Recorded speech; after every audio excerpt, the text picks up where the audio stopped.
Vous écoutez France Culture, il est minuit 5.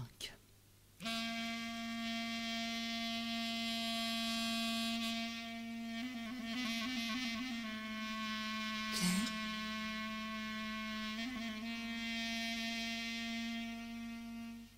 De nuit.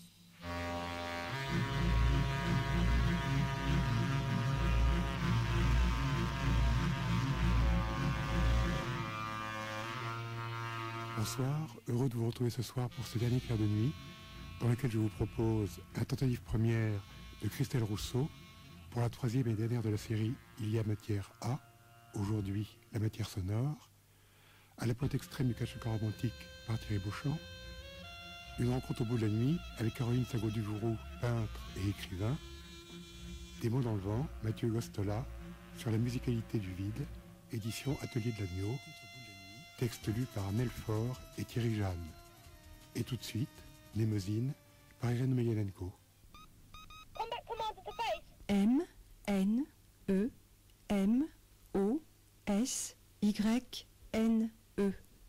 Némosine, dernière. Hear that? That's the sound of my combat radio from ITT. Je venais de Carhaix où venait d'être incinéré un jeune homme de 30 ans qui avait choisi de mourir. Et... M.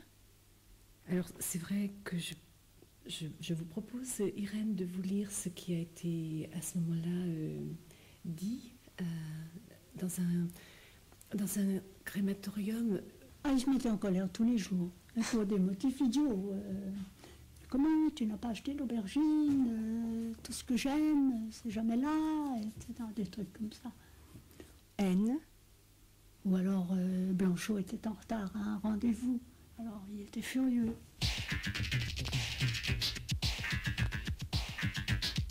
Et les mots ne sont pas non plus aisés. Il y avait tous ces jeunes qui étaient là autour de Yannick. Un an avant, Dominique et Kevin, qui étaient morts dans un accident de voiture, avaient rassemblé les mêmes jeunes amis. Ils avaient pensé apporter de la musique. Ils se mettaient dans des petites colères. E. Mais une minute après, c'était terminé. Alors il était embêté parce que moi je faisais un peu la gueule, etc. Et il ne cherchait plus qu'à revenir. Bon, les réconciliations étaient très, très sympathiques. Voilà. Et après, s'il n'y a pas d'histoire d'amour, faut s'en aller, il faut aller ailleurs. M. On ne peut vivre que des histoires d'amour. Et même dans l'histoire de la vie, des rencontres des gens, etc., ce matin encore... Mais toi, Yannick, ce n'est pas toi. Cette cendre, ce silence. O. Dis-nous quelque chose, hein. Aide-nous à voir où tu t'en vas. Je peux dire qu'il s'est vraiment épanoui en 68. Ça l'amusait follement de parler avec tout le monde, de remettre tout en question. Lui qui, dans sa tête, remettait toujours tout en question, enfin, il pouvait l'exprimer, etc. S. Voilà, oui, mais bon... Et jusqu'au bout, parce que l'amour, c'est pas forcément... quelque chose qui se passe, c'est pas forcément quelque chose qui se touche en sexualité ou en rapport intime tout le temps. Ça peut être aussi tout à l'heure un échange sur une table, on s'assoit et puis on se fait un sourire et là il y a un petit bout.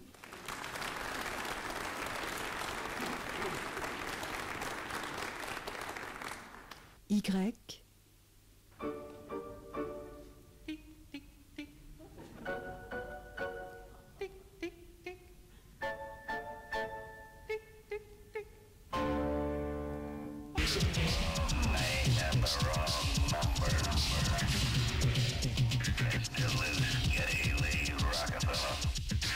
Oui, il a été... Ce qu'il a ressenti plus durement, c'est la chute, enfin, la lente dégringolade dans sa tête du communisme. Ça lui a été très dur, parce que il est resté tout à fait fidèle à ses engagements premiers, et ses engagements donc, de l'idéal du communisme. C'est au quotidien, c'est dans la façon dont on aime ce qu'on fait et ce pourquoi on se lève tous les matins. Et à partir de là, hop, c'est l'amour.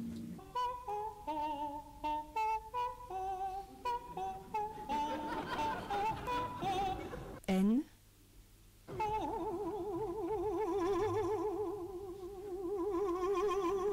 Why don't I come over with a board and drink Coca-Cola? Don't let that out. Don't.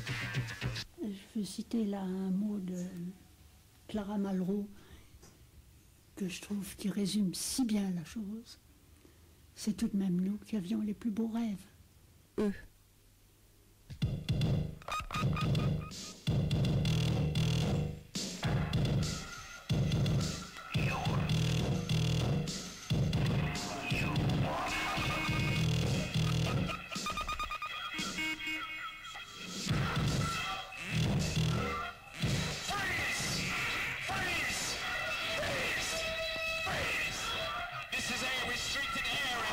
Mnémosyne, en hommage à Jacques Rouchouz, Thierry Beauchamp, Catherine Madure. Mnémosyne.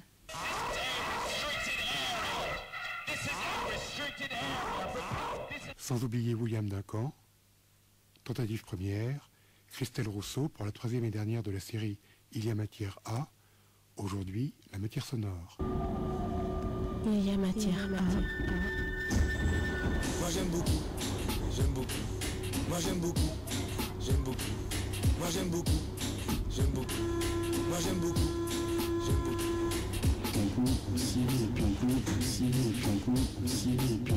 Il y a matière à. Il y a matière à.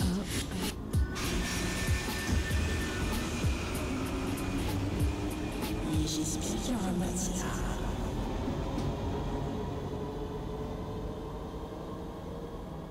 Voilà, il est parti. Tu peux me dire quelque chose. Ton projet, c'est quoi? Il y a matière à et ce soir, je vais pour la première fois croquer mes petits sons. Et j'espère qu'il y aura matière à. Tu t'entends bien? Ouais. Le son est bon dans le casque? Parle, il faut que tu parles. Bon, ça c'est l'entrée. Et j'aime bien approcher, tu vas tourner avant d'être dans le lieu. Parce que c'est pas que je suis là, Johan Zach. Donc elle travaille. Et ça va me permettre d'approcher d'entrer chez elle tout en m'approchant de son outil en fait.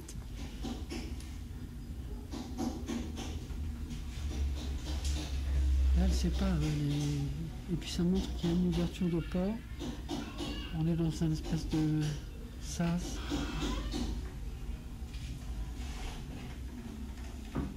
C'est déjà de la matière.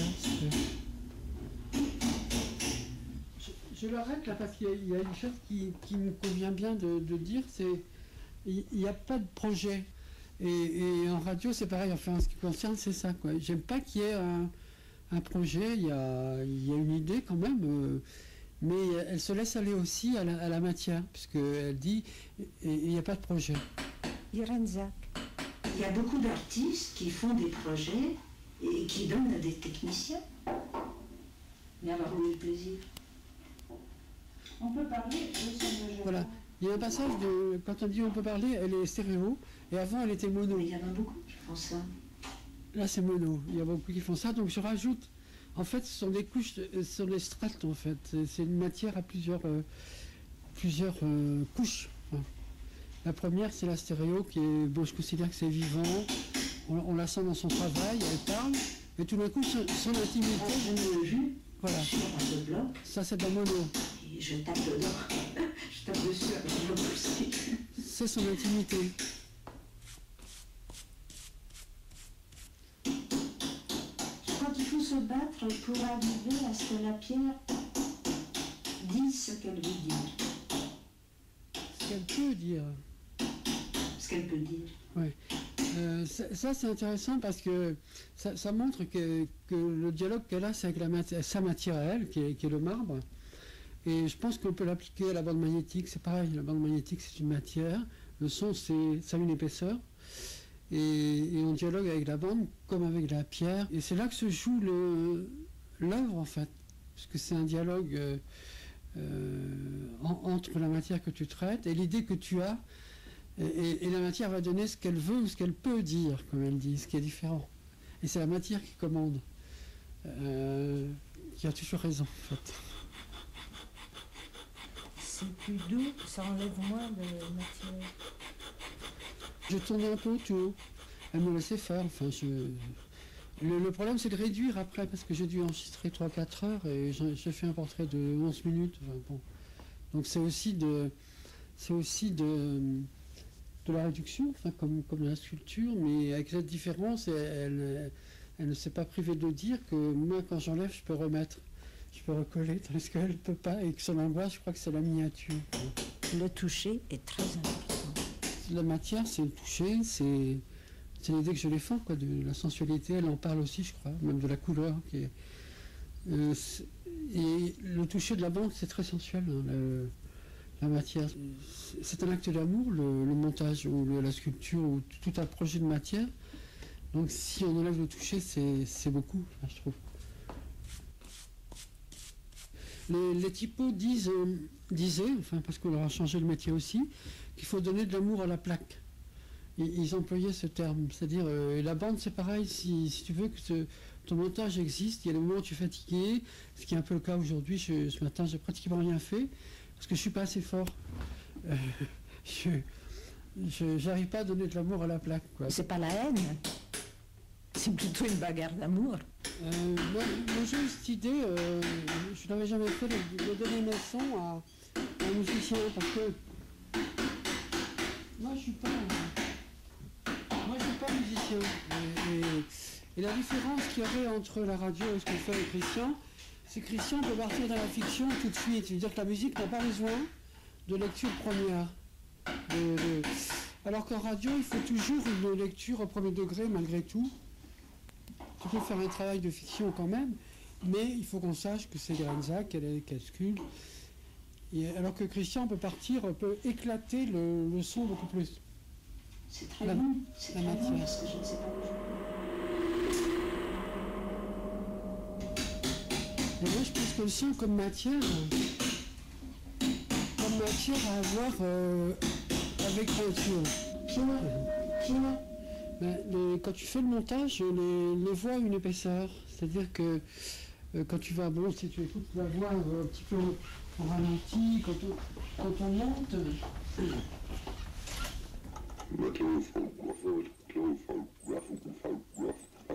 Il y a une épaisseur, quoi. Moi, je vois même des couleurs, des fois. Ça donne à voir des couleurs, les tons de voix qui sont des couleurs. Et là, j'ai enlevé toutes les respirations, parce que les respirations ramènent à une réalité du parler. Et quand tu enlèves les respirations et que je mets des jaunes, des amorces, tout en préservant le tempo, son rythme de parler, on n'entend plus que ces mots. Et la matière apparaît beaucoup plus, parce que la respiration donne à entendre un être humain. Mais quand il n'y a plus que ces mots et sa matière parlée, on est plus vite dans la fiction. Parce que la respiration est terriblement réelle, précise, quoi. On respire.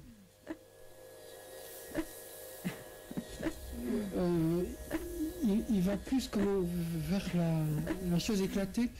Et puis il accentue l'érotine, la sensualité. plaisir. Elle me touche par rapport à ce qu'on peut faire avec mes sons. La matière que je traite, tous les gestes sont manuels. C'est une machine à magnéto, mais c'est moi qui la démarre, elle n'est pas programmée. Si j'ai une hésitation, elle va se sentir tout de suite. C'est comme un trait de pinceau, quoi. Je veux dire, il y a la trace, mon collant s'il est un peu rugueux, des fois ça ne me gêne pas qu'on l'entende, parce qu'on voit bien les couches de peinture. Ça fait partie du montage. C'est moins lisse, c'est moins stylisé. Je suis dans la matière plus brute. Christian est plus dans la démesure. Au droit d'auteur, la surprise, la première fois que je suis allé, on m'a demandé si c'était de la musique, j'ai dit non. On m'a demandé si c'était du texte, j'ai dit non. Alors ils m'ont dit qu'est-ce que c'est? Mais c'est de la radio. 1 plus 1, ça fait 3. C'est l'idée que je l'ai fondée. Et c'est dans le sens que je dis que les deux portraits sont intéressants. Enfin, Et pas ce qu'on plaide, d'ailleurs, donne à entendre autre chose. Et en ce sens, je pense que c'est réussi. La sculpture a plus à faire peut-être avec le son.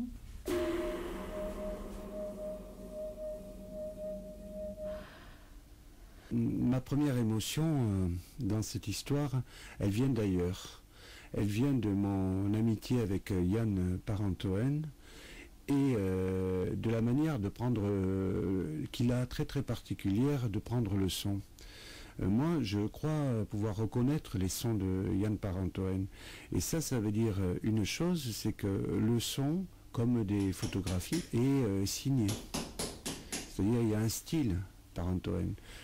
Son style, c'est d'avoir des sons présents, on entend sans aucun effort, la définition est toujours remarquable, et il y a une espèce de fluidité du son lorsqu'il le présente dans ses constructions radiophoniques, c'est-à-dire il y a une espèce de naturel, finalement, alors que si on regarde dans le détail, c'est fait de beaucoup de montage, c'est fait de beaucoup d'efforts et de décisions d'écriture. Ce qui m'a intéressé là-dedans, c'est d'abord de faire cette expérience, de travailler avec les sons d'un autre, puisque moi je suis en général auteur de mes propres sons.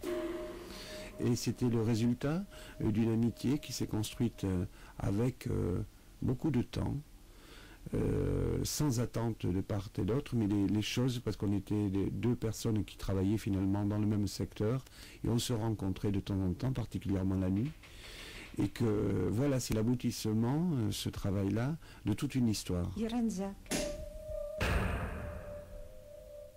Qu'est-ce que j'ai à dire par rapport à Irène Zak, au fond? Donc c'est un personnage que je ne connais pas, que je n'ai jamais rencontré, dont je n'ai jamais vu les sculptures. Par contre, je reconnais un travail très artisanal, je reconnais une approche sensuelle du matériau, de la matière, en l'occurrence la pierre, dans ce cas particulier, et que forcément cette approche-là me parle à moi. Pourquoi? Parce que le son est aussi une matière, la différence peut-être c'est qu'elle est invisible, mais c'est une matière physique, d'ailleurs il nous touche physiquement le son, ce n'est pas une construction abstraite, quelque chose, un rêve, c'est quelque chose qui est là, parfaitement là, qui passe pas par la vue, quoique, et forcément lorsqu'on travaille le son, on est en contact physiquement avec lui. Le toucher est très important. Moi je dis que le son a un pouvoir de sensualité, un pouvoir qui est proche, que l'on peut appréhender quasiment par le toucher. On peut parler de toucher des sons, et que donc ce que dit Irène Zak, quelque part, résonne en moi d'une manière tout à fait naturelle. C'est ma propre expérience que je revis. Pierre. J'ai travaillé pour rester dans la ligne des portraits avec quelques mots, quelques expressions d'Irène Zak, des mots qui, moi, me touchent, qui sont proches de mes préoccupations, les mots de plaisir, les mots d'amour, les mots de ça résiste, il faut frapper, je me jette dedans, des choses comme ça. Il y a une part de combat aussi. Donc ça, ce sont des espèces de, comment dirais-je, d'ouverture poétique. Et avec ça, quelque part, je vole Yann Parentoen. Je ne respecte pas son ordre, mais je le vole avec un espoir secret qui est de lui rendre quelque chose, je mets des guillemets bien sûr, d'encore mieux, d'étonnant et d'imprévisible. Ça chante. Et puis un mot appelle quelques sons que j'ai dans mon imaginaire, et je commence comme ça, et puis ce son appelle un autre mot, et ainsi de suite. Finalement, quand on travaille, et ça ressort dans les propos même d'Irène Zak, c'est qu'on ne sait pas trop où on va. Et c'est la difficulté de tout travail artistique, c'est qu'on est plus ou moins dans le brouillard. Pourquoi? C'est parce qu'on est à l'intérieur des choses, on n'est pas à l'extérieur. Simplement, lorsqu'on a le sentiment d'avoir trouvé quelque chose, d'avoir quelque chose, comment dire, de juste, qui est en accord avec soi-même, alors évidemment, ce jour-là, on a des joies qui n'appartiennent qu'à ce type d'activité, qui ne ressemblent à aucune autre. J'ai l'impression que, je pense que le chef d'orchestre brasse une matière. Brasser la matière, c'est évidemment mélanger, toucher dans tous les sens, faire apparaître des couleurs ou des dynamiques ou des formes. Et il y a un moment dans le travail où il y a une espèce de lutte, au fond, pour faire apparaître des idées. Des idées, ça sera un motif, ça sera une forme particulière de son bloc à aile de pierre. Moi, ça pourrait être un début de mélodie ou au contraire une forme sonore très très repérable. Donc, il y a un moment où on est vraiment au niveau premier et là, l'œuvre commence peut-être après ça, après qu'il y ait eu un combat au fond avec cette première matière. Parce qu'il y a la matière première, mais il y a aussi la première matière, c'est-à-dire celle avec laquelle on commence à travailler. Et de celle-là, on va générer de nouvelles matières, comme s'il y avait des niveaux imbriqués. Et ces nouvelles matières vont être générées par la transformation, mais aussi comme elle transforme son bloc de pierre, mais aussi par l'écriture, avec le sentiment de créer une forme. Et cette forme a quelque chose à voir avec le vivant.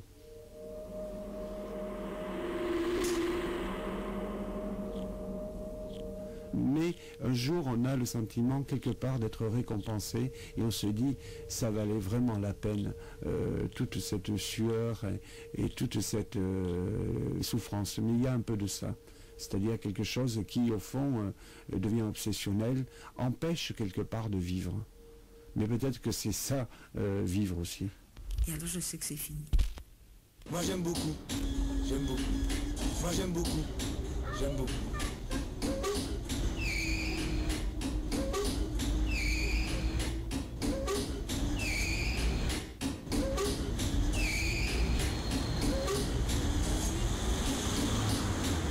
J'espère qu'il y aura matière.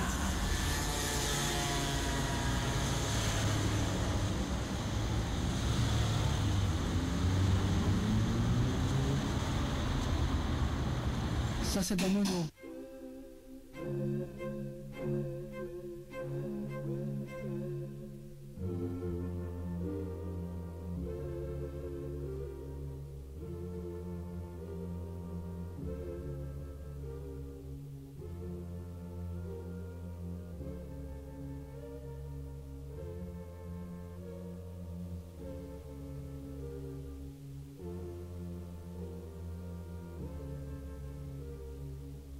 La pointe extrême du Kamtchatka romantique. Au milieu d'une épaisse forêt de hêtres, de mélèzes et de bouleaux, dans une cabane en gros rondins de bois, habitait une jeune femme dont les petits yeux étincelaient victorieusement à chaque fois qu'elle plantait ses petits crocs délicats dans la nuque de son prochain. Elle se faisait appeler Mademoiselle Saint-Just et avait choisi de vivre au pays des contrebandiers, dans les montagnes de Navarre, pour suivre les cours de basque du brave Ramuncho, ou plus exactement, pour tenter de lui faire perdre la face pendant qu'il donnait ses leçons. Ainsi, un jour que le brave Ramuncho s'était respectueusement incliné devant son meilleur élève, le fier et résolu monsieur Mémec, qui venait d'une voix agréable, douce et apaisante d'expliquer la différence entre la conjugaison forte ou synthétique et la conjugaison faible ou périphrastique, Mademoiselle Saint-Just, armée de sa plume assassine, lui jeta de l'encre empoisonnée dans le dos. Le malheureux tomba à genoux et, pointant un doigt accusateur vers la jeune femme, il eut encore la force de prononcer ce mot terrible, « mais » puis il mourut dans d'atroces souffrances. Sans un moment d'hésitation, Mademoiselle Saint-Just sauta par l'une des fenêtres de la salle de classe et courut se réfugier dans la montagne. Elle fuit, constata monsieur Mémec d'une voix agréable, douce et apaisante. « Et quelle conclusion tirez-vous de là ?» lui demanda Cafétariac, une élève motivée qui feignait de s'évanouir à la vue du sang, mais qui travaillait en cachette aux abattoirs municipaux. « Elle fuit. Elle est donc coupable, répondit monsieur Mémec. Petit Lire, un élève médiocre mais sérieux et appliqué, fit de la tête un signe d'approbation. La même conclusion s'était présentée à son esprit brumeux. Un air se mit à tressauter sur sa tempe, et il suggéra « Et si nous nous lancions à sa poursuite ?» Cafétériac posa ses lunettes sur ses genoux et lui adressa un regard intense, où l'étonnement se mêlait à l'admiration. « Histoire de venger le brave Ramuncho ?» bredouilla-t-elle. « Oui, » fit Petit Lyre. Elle attendit la suite, mais il ne dit rien de plus. « Allons-y !» s'écria M. Mémec d'une voix agréable, douce et apaisante.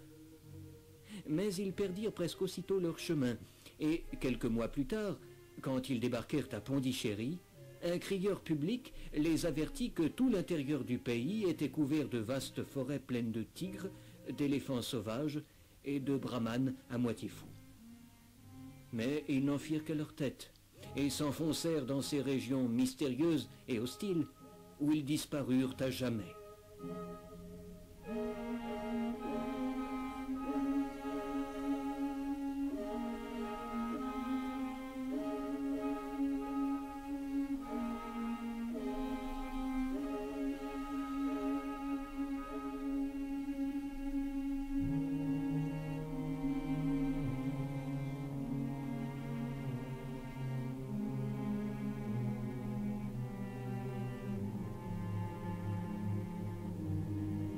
Rencontre au bout de la nuit.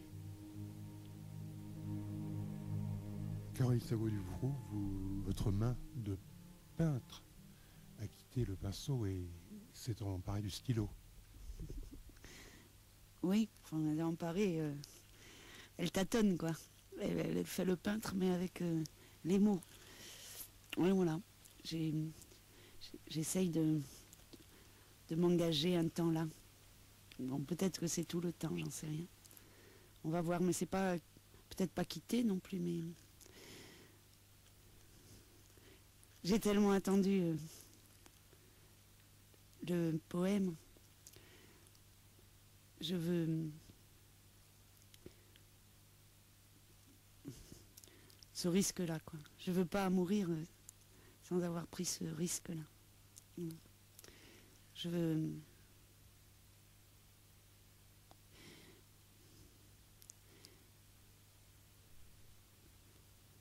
ce qui... J'ai l'impression que c'est... que ce qui reste, vraiment ce qui reste, c'est après la passion, après la peinture, après tout, après l'acte, après la danse, c'est le poème. Je veux essayer, j'aurais essayé, voilà. C'est un peu tout. Oui, vous dites je veux essayer, mais vous avez déjà essayé, enfin vous êtes au bord du quai, exactement, avec l'utilisation des mots, par exemple, le poème est en vous. En moi, je sais pas, il est ce qui est. Oui, je suis, ça y est, je suis engagée, ma main est engagée, hein. C'est vrai, j'ai déjà touché les cailloux, mais disons que je les ai toujours un peu effleurés, tripotés, mais tant que je l'avais pas dit, ça allait. Maintenant, c'est dit, et c'est dit plus que par moi, puisque j'ai une forme de poème là qui va être publiée, et du coup, je suis un peu possédée, quoi. Mais c'est comme si justement la peinture, elle permettait les mots en dehors de la peinture. Et là, chaque mot, on dirait qu'il cherche son temps exact, sa place, et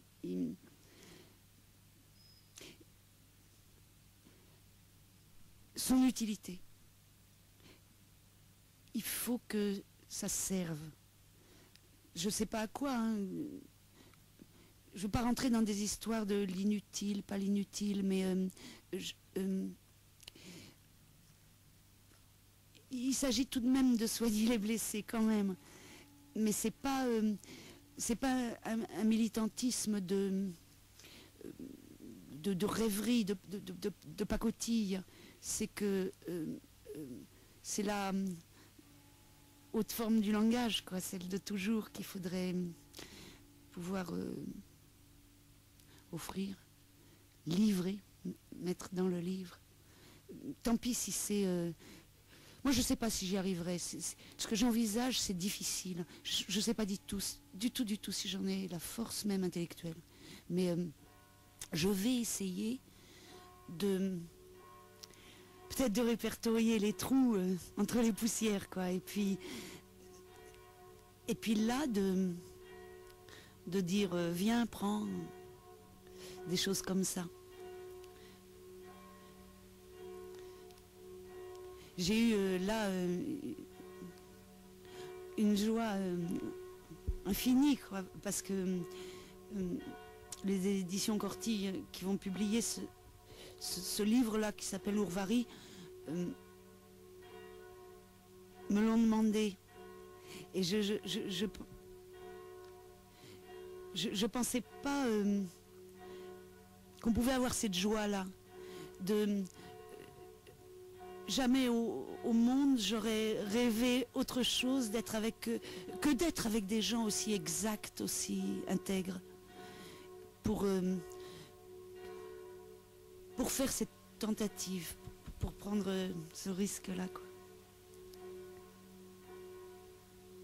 C'est difficile, hein, de parler de tout ça. Vous avez écrit un poème sur Mathilde, la danseuse, et vous vous êtes complètement collé à elle. La désarticulation du mot, de la phrase, correspond à celui de la danse. Oui, parce que je crois, ce dont moi je suis incapable, c'est que j'ai toujours eu une forme de solidité qui est sans doute bien, mais qui empêche peut-être la danse aussi. Et le problème justement que j'ai dans la peinture, je l'ai compris avec Mathilde, c'est que je peux pas... mon geste fait pas le trou dans le mur. Or, j'ai vu que dans la danse, et je l'ai constaté par elle, et je suis comme rentrée entre l'écorce et l'arbre, dans elle, dans sa danse. Jusqu'à pouvoir en effet être dans la désarticulation et trouver là ce qui recoudrait dans le fond les membres entre eux. Et il s'agit à ce moment-là de ce qu'on pourrait appeler, je sais pas, en tauromachilange, ou l'envol, ou des choses de cet ordre, mais qui sont peut-être aussi simplement l'extérieur, laisser rentrer l'air à l'intérieur des membres, entre les membres. Et je me suis rendu compte que ce qui m'intéressait dans l'écriture, c'était peut-être tout ce grouillement de vie qui se passe dans les luxations, dans le fond, hein, les déplacements permanents des surfaces entre elles, et qui produisent de la syntaxe, mais une syntaxe qui serait à la fois du corps, des humeurs, et des ruissellements, des éclaboussements, des suintements, et de la pensée, puisque c'est livré, puisque c'est donné. Et et dans cette espèce d'amour que j'ai pour cette jeune femme, et à l'intérieur de l'œuvre même, hein, je ne parle pas simplement de dire bon, j'aime bien quelqu'un, j'aime bien le fait que cette amitié, cette tendresse soit œuvre. Voilà. Et c'est le seul accompagnement dont je sois capable dans la vie, c'est que œuvre se fasse, qu'elle soit de moi ou de quelqu'un d'autre, peu importe d'ailleurs. Je crois en effet que la désarticulation ou la danse de Mathilde a fait saut de ce livre, ou de mon acceptation de dire oui, j'écris, je crois. Oui. Écrire, c'est un moyen de survie. Vous aviez la peinture, que vous avez mis de côté pour l'instant. Parlez-moi de votre survie. je sais pas très bien survivre. Je rêve trop pour bien savoir ce que c'est survivre. Déjà, j'essaye de m'attaquer à vivre. C'est-à-dire que le sens soit... C'est toujours ce mot que j'aime, utile, que ça fasse s'ancre, que de pas... que les choses ne m'abandonnent pas, que j'arrive encore à regarder, à pouvoir les prendre, les saisir, en trouver le mot, les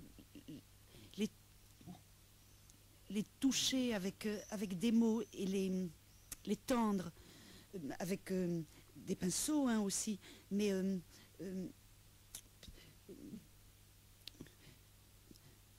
pour l'instant, je ne sais pas, je suis arrivée comme dans une moraine.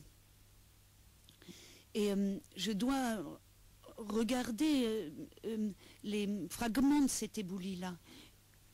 Et je crois qu'il est du domaine pour l'instant, de l'écrit. Je ne sais pas, d'avoir repoussé l'écriture longtemps, ça la rend, en moi en tout cas, ou c'est peut-être une illusion, mais jeune. Je sens que de la liberté peut venir, qu'en ce moment je ne trouve pas dans la peinture. Et le but, c'est peut-être ça quand même, de la liberté. Oui, libre. Je sens, c'est drôle parce que je peux presque pas dire les mots, ce halètement il me possède, mais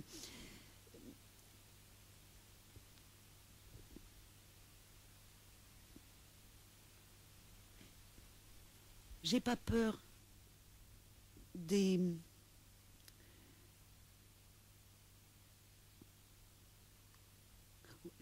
Je ne sais pas si j'ai peur ou si j'ai pas peur, mais en tout cas, je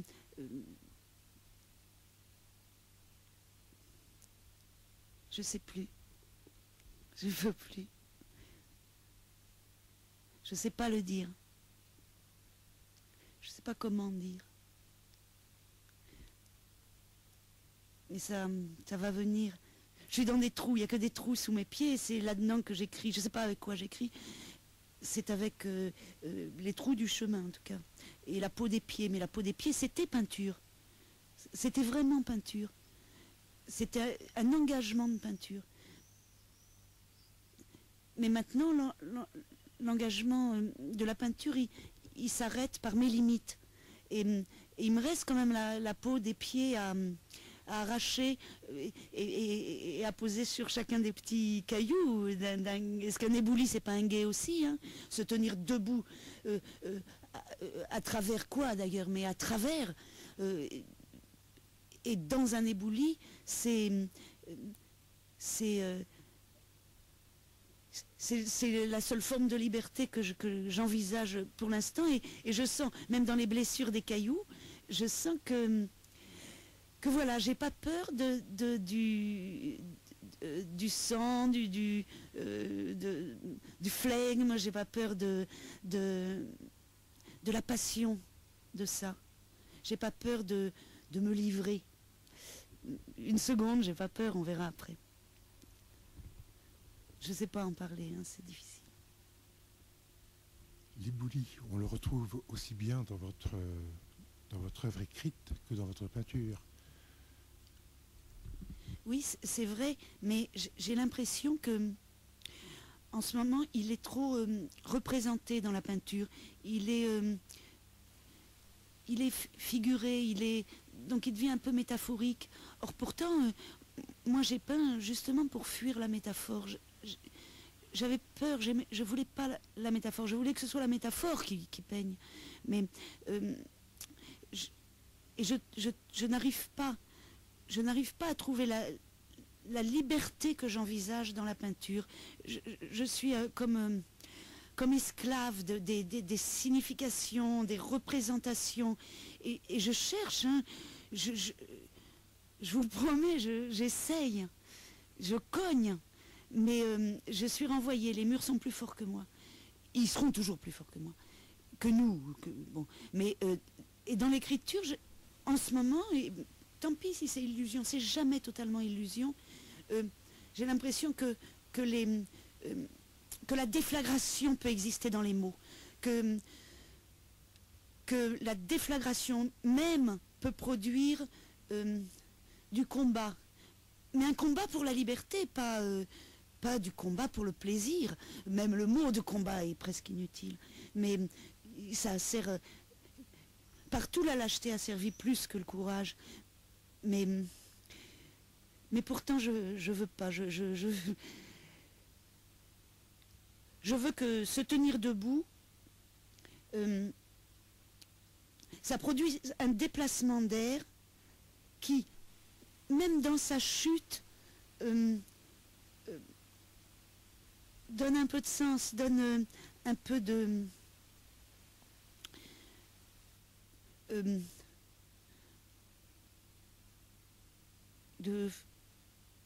d'inflorescence. Un peu... Il faudrait écrire... je voudrais que ce soit le chien-dent qui écrive. J'ai trop peint le chien-dent. Mais maintenant, il doit... maintenant, je peux aller momentanément plus loin dans la métonymie, peut-être, en écrivant que peignant. Je veux essayer. Ou avoir essayé.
Mathieu Gostola sur la musicalité du vide, aux éditions Atelier de l'Agneau, texte lu par Nelfort et Thierry Jeanne.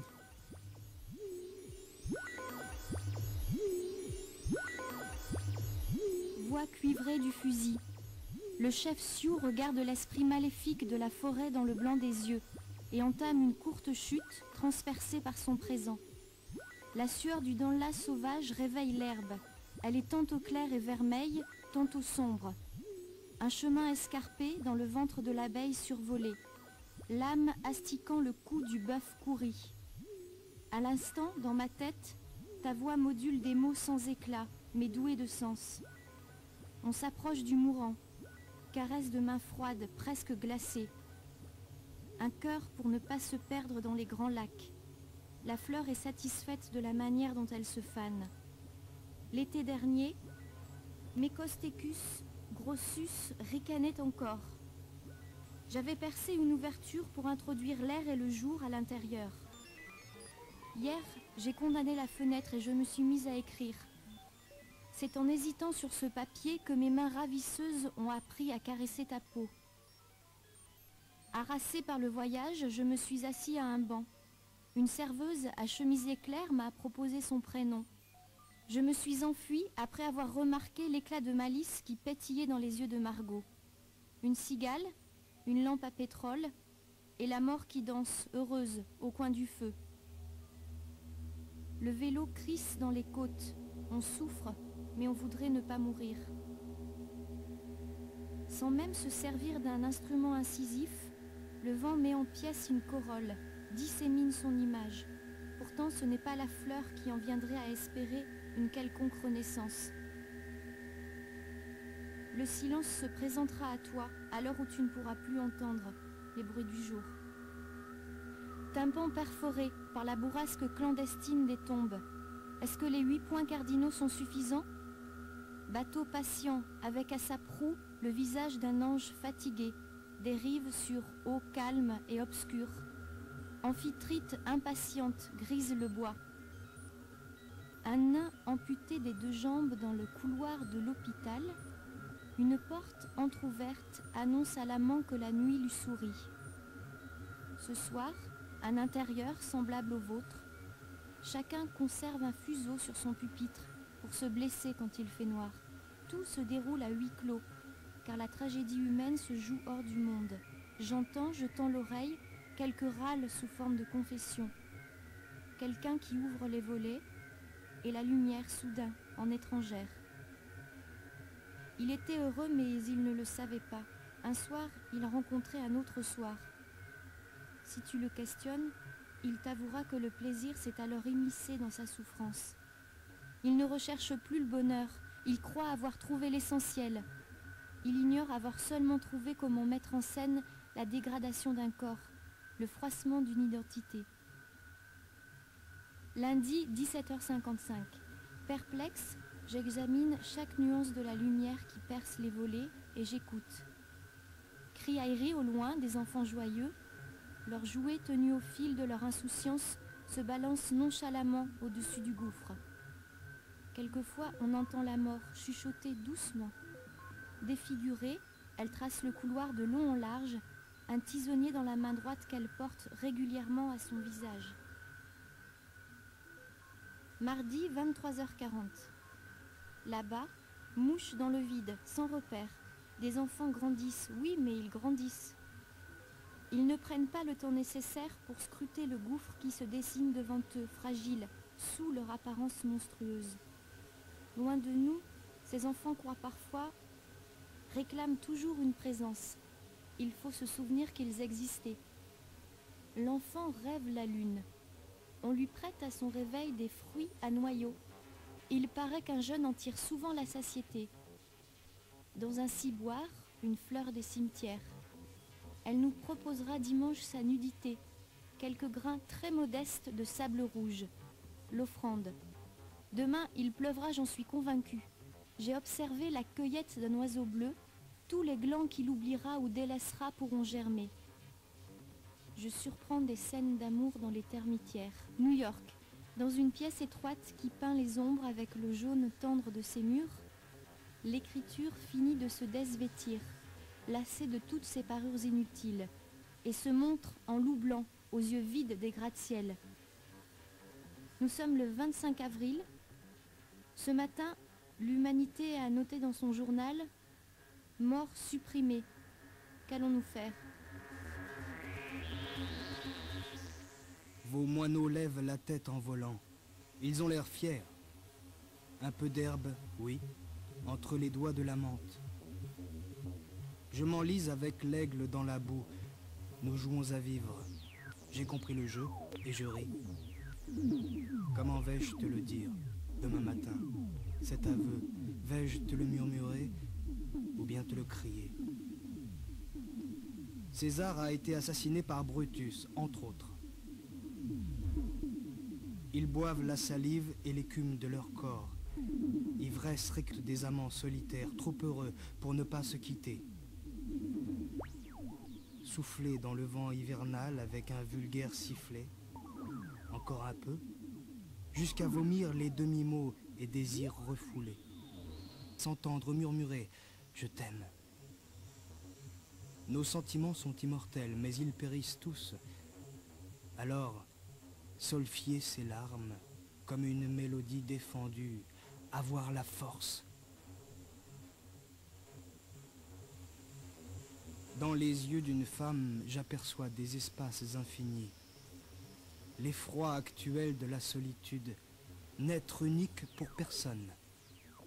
Le commun emmuré dans le cadavre qui rêve. À l'instant, la blancheur de ton pied dans l'entrebâillement de la porte est une réussite de plus dans la conquête que tu as entreprise, celle sanglante de mon âme. sur le mur sans couleur, un niche-menon glisse. Je l'écrase avec mon doigt. Elle se lave dans la rivière. Le sang oriente l'eau. Aujourd'hui, 17 h, il pluvine. L'eau trouble le hêtre qui se penche et... Les voitures cherchent tes yeux, s'arrêtent au feu rouge de mon souffle. Sur une berçante, être en coquetterie avec la lune et percevoir le murmure des feuilles d'arbres indigènes. Aime partager la jubilation que procure une existence muette et accidentelle. Avachie dans le rocking chair, une femme séculaire me dévisage avec fierté à travers d'épaisses bésicles de soleil. Elle se met à caresser le vent avec un doigt, l'annulaire. Rabat les plumes de jet sur ses yeux pour dévisager avec froideur la mort calme. Peau du front qui se plisse, découvrant un relief insoupçonné, la beauté intime se cache dans le pli des choses les plus communes. Mes mains sur tes paupières ferment le jour. Panorpe mâle frôlant une vitre enrhumée de ses ailes. Et la peau du cou oscille comme un balancier. C'est juste mon ami. Inventons, voulez-vous, une raison de vivre à la poussière. Elle portait des lunettes qu'elle enlevait et posait sur le lichen pour m'embrasser. J'aime la lune, mais je préfère le grain de beauté sur ton coude, car il m'illumine plus sérieusement. Élévation de l'échine vers le fondement. Bras tendus pour soupeser le quart de Porto, il faut sortir d'ici. Personne ne nous attend pour nous regretter.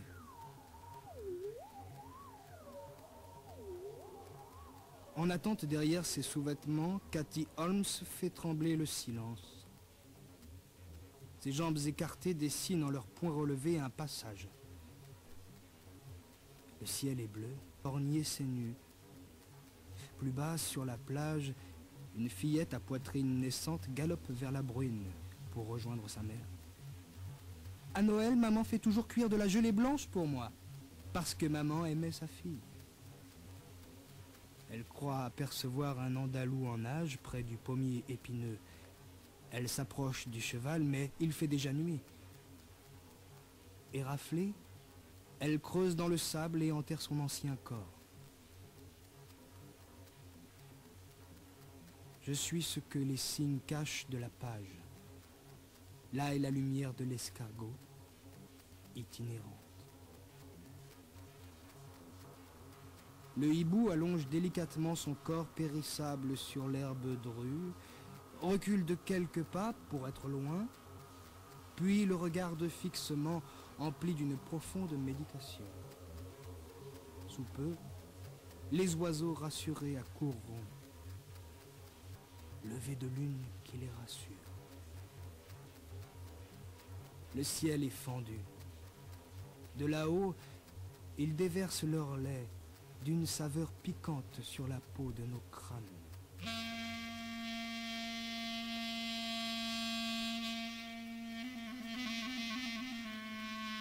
Claire ?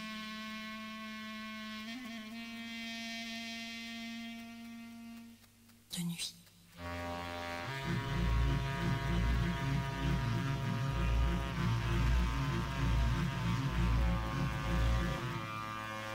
Nelfort, Thierry Jeanne, Irène Emelianenko, Thierry Beauchamp, Ariane Herbet, Jean Couturier, Claire de Nuit, bonne nuit.